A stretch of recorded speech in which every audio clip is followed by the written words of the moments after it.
Good day everyone, welcome again to another episode of Task Training, and today I will discuss to you BIR form number 1907. No? Ano po itong 1907? Ito yung application for permit to use cash register machine or point of sale machine. But before that, I would like to say thank you to our YouTubers. Thank you sa mga nag-subscribe, and for those who have not yet subscribed, please subscribe to our channel, and we promise to bring you more tax information. No? The purpose of tax training is for you to have a better tax compliance. So ano po ba itong BIR form number 1907? So this is enhanced on September 2002.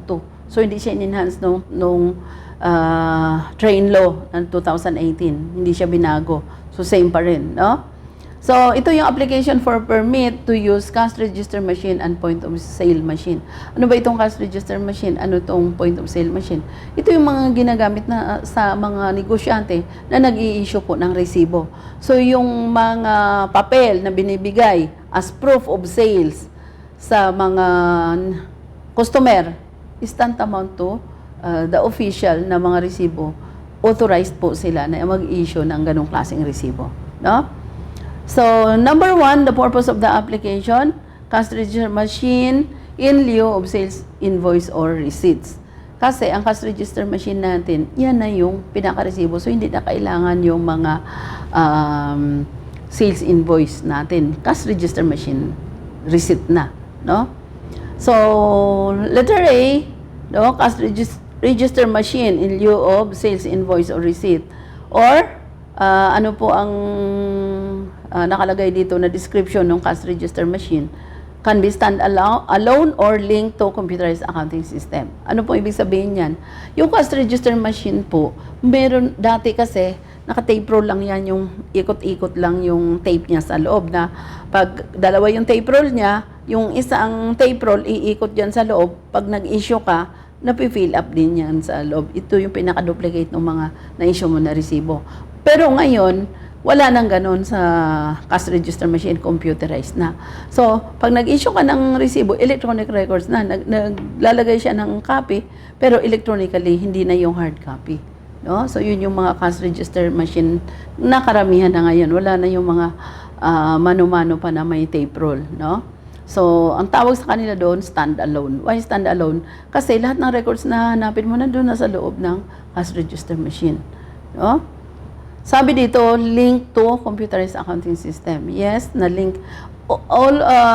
Ang pinakamaganda dyan, na meron kang computerized accounting system na kaya niyang i-capture, kaya niyang makipag-interface with the cash register machine. Kasi kung hindi, bibili ka pa ng middleware, ang mahal din nun, para makapture ng computerized accounting system mo, yung sales mo coming from the cash register machine. But right now, marami tayong mga software, accounting softwares, na meron na mga built-in na application, yung sinasabi nilang API, yung automatic program interface na pwede na niyang kunin yung information dito sa cash register machine and ibabato na niya sa computerized accounting system, i-record na niya sa journal, sa sales book, at kasama na siya sa pag-generate ng report. No? So, ganun na po ka-sophisticated ang mga instrumento ngayon. And then letter B, we have the cash register machine as cash depository. Ito yung for internal control purposes lang. Pero kailan pa rin po yan may permit, no? Ang tawag dyan ngayon yung mga special purpose machines, no?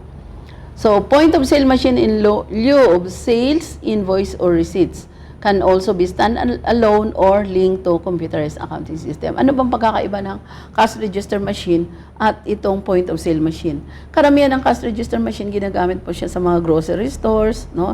Sa mga pharmaceutical companies, sa mga botika. Samantalang itong point of sale machines, nag-i-issue siya ng OR, no? O kaya sales invoice din.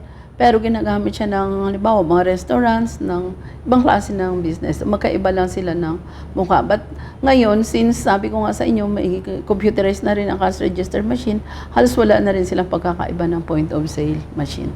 Depende na lang yan sa gumagawa, sa manufacturer o nag-design ng machines. No? So, pwede mong gamitin cash register machine or point of sale machines. Taxpayer identification number, line number 2, requirement, and then the RDO code You fill up the taxpayer's name, the business address, the kind or line of business, and then the address where machine will be used. And then the machine or supplier's TIN, no? Yung nag-supply, kung kanino binili yung machine. Very important po yan. Kasi hindi kayo basta-basta na bibigyan ng permit sa mga machines, no? Kailangan pa yung data ng suppliers. At ngayon, accredited na rin po yung mga suppliers ng cash register machines and point of sale machines.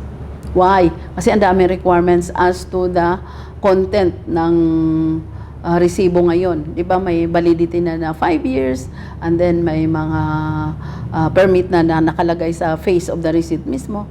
And then naka-classify na yung goods kung non-VAT ba siya o VAT.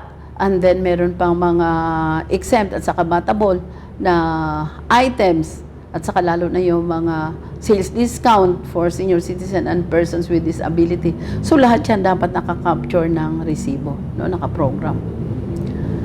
And then we have the line number 9, machine supplier name, no, and then the supplier's trade name, the supplier's address, and then the description of the machine. Ito yung brand, serial numbers, the type, whether electronic or mechanical, and then we have the model, the maximum accumulating sales capacity, yung pinakamataas na number na pwede niyang ibigay, no? Maximum sales capacity. Bakit?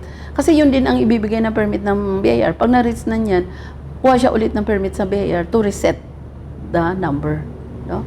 So, reset counter number, the function, kung ilang beses siyang pwede mag-reset, and then the function or the code, the condition of the machine. Ano yung condition? Brand new ba siya o second hand? Kasi pag second hand, nire-require pa yung permit ng previous owner.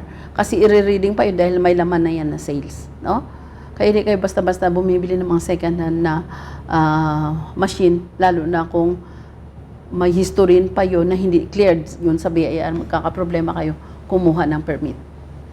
So, essential features of the machine equipped with 2 rollers for customers' receipts and audit. Hindi na siya kailangan pagka-computerized na, no? The customer receipts issued are consecutively numbered, no? Every sale printed on the customer's receipt is reflected simultaneously on the audit roll. Kasi kailangan may duplicate, no? Includes a receipt counter which advances to 1 every time the cash register is reset to 0. The receipt counter is non-receivable, no? And then we have the function code and the condition of the machine code, no? Kung new ba siya or second hand. And then sa function code naman, receivable, accumulating grand total, or non-receivable, accumulating grand total. Anong ibig sabihin ng accumulating grand total? Every time nag-receipt ka, nandoon pa rin yung previous amount na na-generate niya, nagdadagdag lang pag ginamit mo siya simultaneously, no? And then the declaration is also under the penalty of perjury. So you have the applicant, signature over printed name, and then the distributor, dealer, or vendor. So dalawang pipirma dito, yung bumili ng cash register machine at yung nagbenta, the supplier, no? Ano po ba yung mga attachment po dito sa dokumento na to pagka ginamit nito natin yung mga 1907, no? So, kailangan dyan yung proof na bili mo itong cash register machine or point of sale machines, and then yung mga features, and then yung certificate of registration ng taxpayer na nag-a-apply for the permit, and then nakalagay din dyan yung kanyang 0605, no? And then yung information also about the supplier, no? Yung COR niya at saka yung kanyang 0605, no? Pareho. At saka ngayon, nasabi ko nga sa inyo, accredited na rin po ang mga suppliers, yung accreditation certificate po niya. At kailangan yung accreditation niya hindi pa expired, no? Kasi pag nag-expired na, hindi na sila pwedeng mag-supply ng mga cash register machine or point of sale machine. Okay? So, I hope I have given you information on how to fill up this BIR form 1907. So, with that, I would like to say thank you dun sa ating mga subscriber, and for those na hindi pa po nag-subscribe, please subscribe to our channel, and we promise to bring you more information in taxation. The purpose of our channel is to have a better compliance for our taxpayers. So thank you very much and good day.